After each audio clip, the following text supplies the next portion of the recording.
संसद में पेश हुए बजट पर कल सरकार का दिन था तो आज विपक्ष का दिन रहा। बजट के प्रावधानों पर विपक्ष ने आज सरकार को सदन के अंदर और बाहर खूब जमकर घेरा।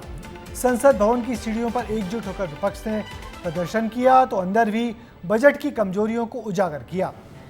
बिहार और आंध्र प्रदेश को दी गई विशेष मदद विपक्षी दलों के निशाने पर रही। इन दोनों राज्यों के सांसदों को छोड़कर दूसरे राज्यों के सांसदों ने अपने अपने राज्यों के लिए भी ज़्यादा बजट आवंटन की मांग की। देखिए सदन के अंदर और बाहर बजट पर हुए हंगामे पर हमारी ये खास रिपोर्ट। जब विपक्ष को मोदी सरकार का बजट पसंद नहीं आया तो उन्होंने भेदभाव का आरोप लगाया। विपक्ष का आरोप है कि जहां बीजेपी की सरकार नहीं है, उन राज्यों के साथ भेदभाव किया गया है। कांग्रेस अध्यक्ष खड़गे, कांग्रेस संसदीय दल की प्रमुख सोनिया गांधी समेत तमाम विपक्षी दलों ने संसद परिसर में इसे लेकर खूब विरोध किया।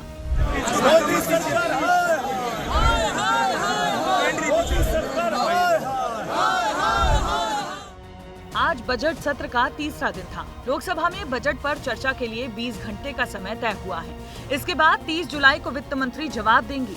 इस बीच राज्यसभा में विपक्ष के नेता मल्लिकार्जुन खड़गे ने कहा कि बजट से पूरा देश नाराज है और उन्होंने इस दौरान वित्त मंत्री को संबोधित करते हुए माता जी कह डाला।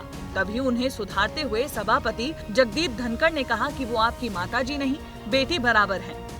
मैं उस बहस में नहीं जाना चाहता हूँ जो 267 का मैं बोल देता हूँ। उन्होंने तो बोलने में माता जी बोलने में तो एक्सपर्ट है, मुझे मालूम है।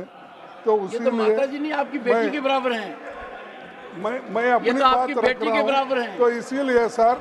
वित्त मंत्री कुछ देर मुस्कुराती दिखी और फिर उन्होंने करारा जवाब देते हुए कहा कि कांग्रेस पार्टी ने भी कई बार बजट पेश किए होंगे और वो बेहतर समझते होंगे कि एक साथ सभी राज्यों के नाम नहीं लिए जा सकते। That in every budget you don't get an opportunity to name every state of this country. This is a deliberate attempt, and I'm saying this with responsibility. This is a deliberate attempt of the opposition parties led by the Congress party to give an impression to the people, oh, nothing has been given to our states. उधर लोकसभा में ममता बनर्जी के भतीजे और पहली बार के सांसद अभिषेक बनर्जी और Lok Sabha speaker Om Birla में तीखी नोक-झोंक देखने को मिली। दरअसल चर्चा के दौरान उन्होंने नोटबंदी का जिक्र किया। जब स्पीकर ने उन्हें टोका तो वो स्पीकर से ही भिड़ गए।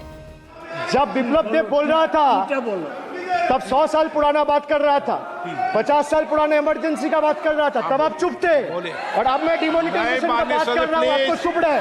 वाह वाह सर, थोड़ा सब्र रखिए और कुर्सी का पीटी बांध लीजिए, मौसम बिगड़ने वाला है। दोनों सदनों में बजट को लेकर खूब हंगामा हुआ और इसी बीच राहुल गांधी अपनी अलग ही चर्चा में उलझे रहे। देश भर से 12 किसान नेताओं का एक प्रतिनिधि मंडल राहुल गांधी से मिलने संसद पहुंचा। राहुल ने बैठक से पहले किसान नेताओं को रोके जाने का आरोप लगाया।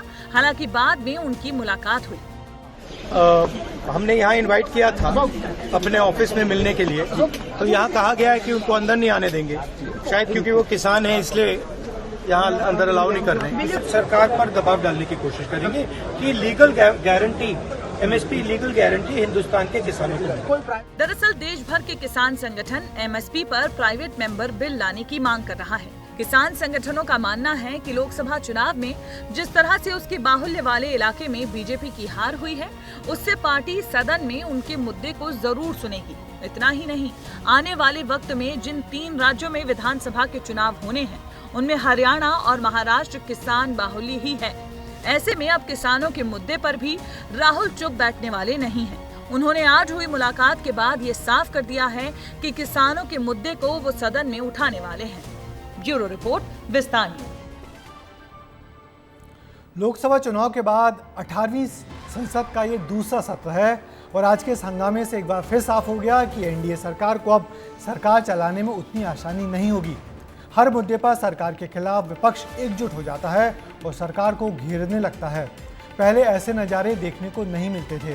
विपक्ष विभाजित रहता था, मगर अब तो अकाली दल के सांसद भी मोदी सरकार के खिलाफ खड़े हो जाते हैं। दरअसल ये बदली हुई संसद है जहां विपक्षी दलों के हौसले इन दिनों तो जबरदस्त तरीके से बुलंद हैं।